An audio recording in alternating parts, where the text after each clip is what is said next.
Hey Tim, There we go. Hey, how are you? I'm doing well, brother. Good to see you. How you doing? I'm well. What's going on? Well, you tell me. I appreciate you taking some time out of your day as one of the members of Congress who was permitted to attend the recent briefing on UFO phenomena. Let's just cut to the chase. I'd like to start by asking what your overall impressions of the briefing were. How would you categorize the tone and the seriousness? I would, yeah, I wasn't overly impressed, but if anything, I think we got a few more converts out of the deal. I think some people realized in both sides of the aisle that there was the government's not telling us everything, and that I think, and that was a positive, I thought, because that will carry over into the next Congress very well. And I have no doubt that they will pursue it. And they see that there is either a cover up or just some real arrogance there that they're not allowing us to see what's going on. And to me, that's a positive. Cover up or arrogance, or maybe a mixture of the two, right? Yeah, I believe so. Too. Yeah. Well, it's good to hear that some people you feel were converted, so to speak. So, would you say that they had their doubts and they came out of this without those doubts? I think that they probably still have some doubts, but they're just confounded on the whole issue. They can't believe that, all of a sudden, if they've got nothing to hide, then why don't they bring this stuff out? What's up? And I think there's still some think that, well, it's our own technology we're hiding or other things. But I just think that we got a good toehold on them right now. Was there any discussion about the increase in public and media interest in UFOs and how the government plans to address that? Not in the meeting, but amongst us members of Congress, there sure is, brother. There's people that are just pushing the envelope. I was in one area of my district, the far western end of it, it's a community basically, and the vast majority of the people aren't from East Tennessee. They've moved here from out of town, and they're retirees. They're heavily educated, military backgrounds, a lot of them, fairly conservative, and New York, areas like that, all over the country really, but mainly the Northeast. And there was over 100 people there, brother, and they paid to be there. And it was just to hear me talk about UFOs and UAPs. And I saw a lot of heads nodding. People would raise their hand and ask very intelligent questions. And I'm trying to cast the net a lot broader now. I'm not, like I said, I'm not so much concerned about little green men or flying saucers, but we as Americans, as taxpayers, should be concerned about something that's taken tens of millions of dollars since 1947, and they're studying something, but yet on the other hand, they're telling us nothing exists. So, and I think that in going back to the meeting in the skiff, it was basically just to decide if what we thought if Grusch was telling the truth, and I believe people left there. They had their doubts. I believe they don't have those same doubts now, and they a lot of them have come to the belief that whatever he was saying was the truth. So sorry, I ran a couple of things in together, but the deal in my district was very impressive. I was a little bit overwhelmed because they hadn't. They just were allowed a certain number of seats, and every one of them was filled. Well, you've certainly had an interesting couple of years in the media spotlight with this particular subject. I think a lot of people have now heard the name Tim Burchett, even in international waters. I mean, here I am. And I think it's an incredible thing that you've kept this momentum going, you and a select few others. In relation to people being kind of convinced more so that David Grusch and what he had to say and the information that he had to provide to Congress was legitimate. Is that something that was actually encouraged by those briefing? They were actually kind of building that encouragement that he is actually to be believed?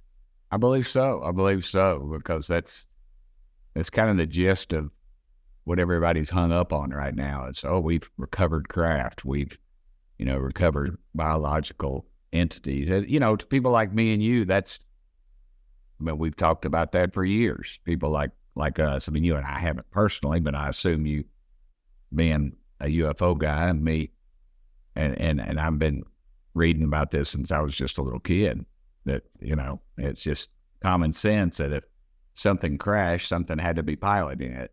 Mm-hmm. And there's just too much talk about that, whether it be the Grays or whatever. And I just don't get too hung up on that stuff, because I know that gets a lot of other people with cold feet. I just want disclosure. Yeah. I want transparency. Tell me what you got. Let's go. Yeah, I mean, getting bogged down in the particulars of what is or what isn't happening, that's, people get hung up on that. But what's pretty clear, I mean, as you said, people like myself and yourself who've actually looked into this for quite some time, once you actually look at the pattern and look at the history, it's pretty clear something is going on. What that something is up for debate, but it certainly seems to be suggested that there are non-human technologies. Have you had anyone else kind of approaching you on the wire since you've been out in this field, maybe in the last 6 months or so, that's tried to encourage you to go into any kind of particular avenues of research on that type of issue? Yeah. There's a little more talk about, let me see if I get the wording right. Intergalactic versus interdimensional. Yeah. Yeah. And again, I don't get hung up on that stuff, because it kind of waters down where I'm headed. I mean, where we need to be headed, because ultimately, we got to get the most people involved with this that we can. And ultimately, everyone wants and thinks we deserve, and we're correct, to know where your tax dollars are being spent and what it's being spent on. And so I think that's, the way I'm headed. And that's why I don't get too hung up on that. I don't really understand that stuff. And I mean, I guess I understand it enough, but when I have a astrophysicist come to my house and explain it to me, you might as well be in a foreign language.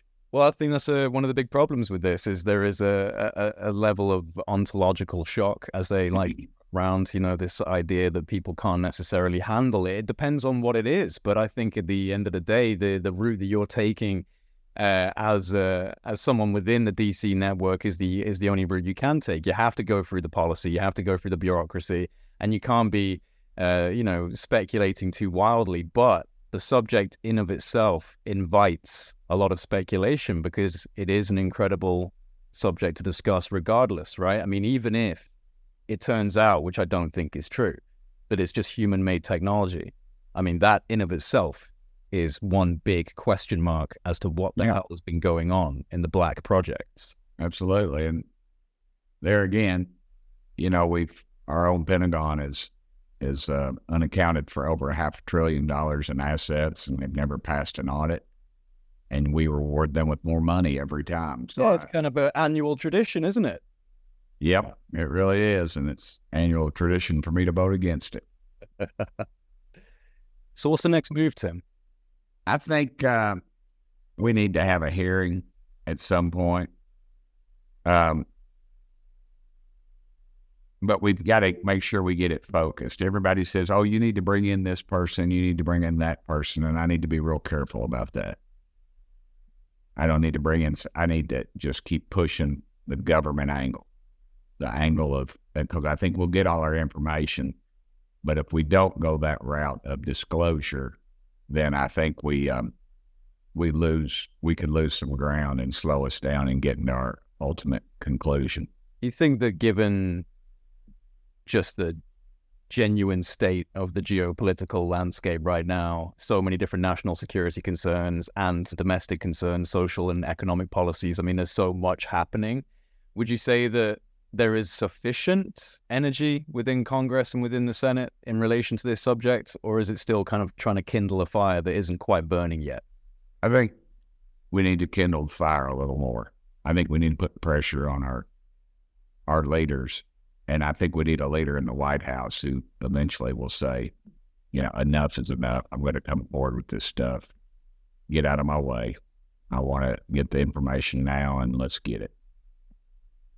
Because I really don't think we're going to get to where we need to be, because they're going to move the target. They're going to lie to us. They'll move the locations. And, I don't get too hung up on locations and stuff, because by the time we get there, it's like somebody was wanting to take a Odell, which is a congressional delegation, I think, trip to Area 51. And, we can all get our picture made in front of the signs that say, deadly force can be used, or we'll go to the little ALN, the bar, and that kind of stuff. And I just don't think we'll get to see too much. Well, it's like you said recently, I saw you were on Tucker Carlson.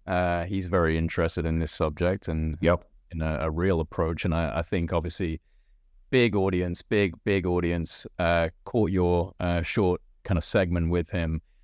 You're right about one of your concerns that you highlighted, which is that you don't feel comfortable quickly sharing photographs or any kind of evidence that might be given to you, because disinformation, I think, is one of the real problems with this particular subject. I mean, it's been rife within this particular subject for decades anyway.